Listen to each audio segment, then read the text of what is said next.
বাবা বসো বাবা সিট দিয়ে খাও খাও খাও এটাকে বলে ফ্রাইড রাইস এটা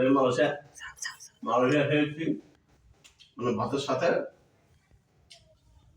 ফুলকপি তারপরে রসুন পেঁয়াজ ডিম দিয়ে মিক্স করে খেতে হয় খুব মজা এটা অনেক মজা খেতে বাবা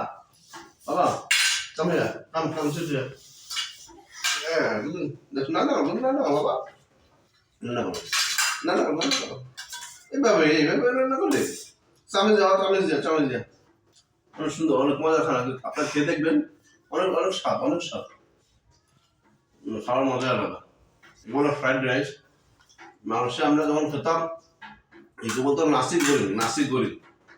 এতে চামচ দিত চতং দিত ডিম দিত অনেক মজা খেতে ধন্যবাদ ভিডিও দেখার জন্য